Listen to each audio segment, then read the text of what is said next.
Sclarer, vous êtes le directeur des vignobles Sylviodens. Vous êtes donc un homme du vin. Est-ce que vous pouvez nous raconter comment le vin est entré dans votre vie et le chemin que vous avez fait autour du vin, tant personnellement que professionnellement? Oui, moi je travaille dans le vin depuis plus de 30 millésimes.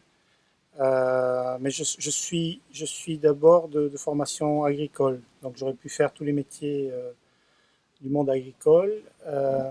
Au départ, j'étais plus intéressé par la forêt, parce que ma famille est landaise, avec le nom que je porte, Dourt, ça vient des Landes, et donc on est propriétaire de pins dans les Landes, et moi j'adorais travailler dans le bois. Et puis je suis venu au vin par ma formation, puisque j'ai fait mes études d'agricole à Bordeaux. Et c'est là où je suis rentré en contact avec ce milieu-là que je connaissais mal. Euh, et je suis tombé amoureux pendant mes études à Bordeaux de ce monde un peu mystérieux pour quelqu'un d'extérieur à Bordeaux. Et j'ai décidé de faire ma troisième année optionnelle en viticulture œnologie. Et de là, bien sûr, la carrière que j'ai eue à la sortie de l'école de l'INITA de Bordeaux, avec des spécialisations en œnologie aussi que j'ai fait après mon premier contrat en Champagne, où j'ai passé le DNO à Reims. J'ai fait le DUAD ici après à Bordeaux, et puis un master de gestion de domaine viticole. Donc une formation théorique et pratique Assez complète, assez complète. sur Parce, tout ce qui est vin et vigne. absolument. Et puis gestion, puisqu'aujourd'hui mon principal travail, c'est pas forcément ma tasse de thé, mais avec les 8 sociétés que je gère, je passe à mon goût trop de temps, mais je passe beaucoup de temps à la gestion des entreprises, des sociétés dont je suis responsable. Mais ce que je préfère, c'est la vigne et le travail du vin, bien sûr. Euh, donc j'ai fait mes premiers parcours dans le monde viticole et œnologique dans la côte de Reims, à Vise, en Champagne, pendant 2 ans. J'ai fait mes classes ici à Saint-Émilion pendant 5 ans avec la famille de Mallet à la Gaffelière et Terre-de-Doguet. Donc un premier grand cru glacé et un grand cru classé de Saint-Émilion. Après, j'ai voyagé un peu, puisque j'ai travaillé comme flying winemaker avec des Britanniques, avec Hugh Ryman, Johnston et O'Brien. Donc il y avait un Anglais, un Écossais et un Irlandais.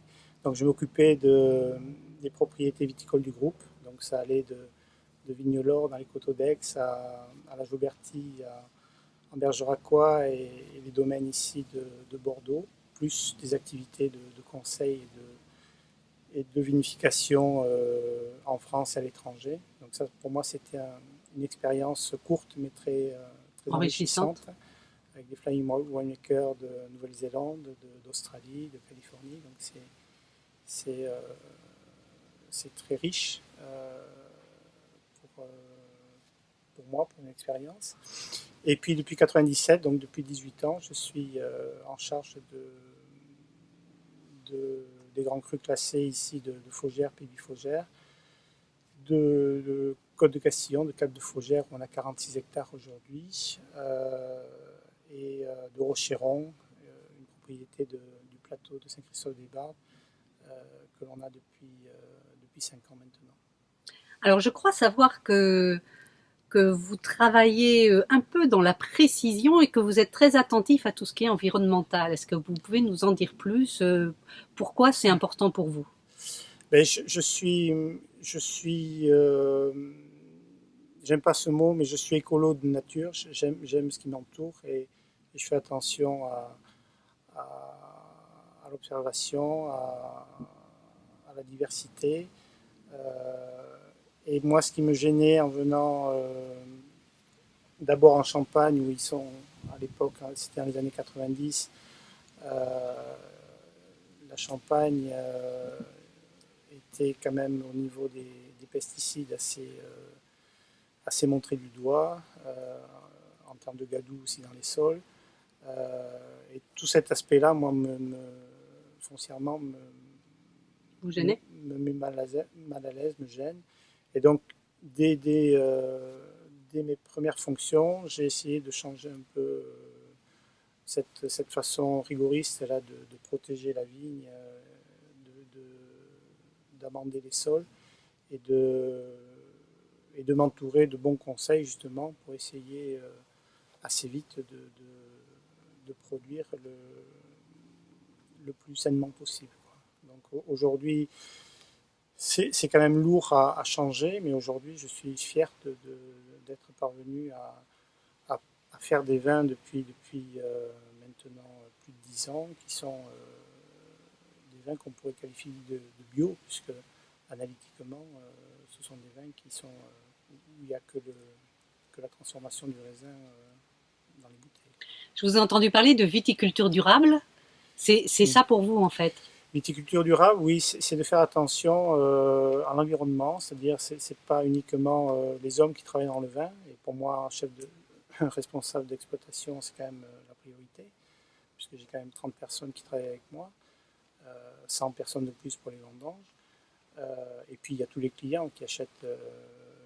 On fait 450, 500 000 cols, bouteilles par an, donc c'est du vin que l'on vend et que l'on boit. Donc c'est quand même ma responsabilité que le vin soit bon, mais ne soit pas ne contienne aucun produit, même s'il y a un peu de soufre, ne contienne aucun produit toxique à l'intérieur des bouteilles. Donc l'environnement me tient à cœur, notamment tout ce qui est insectes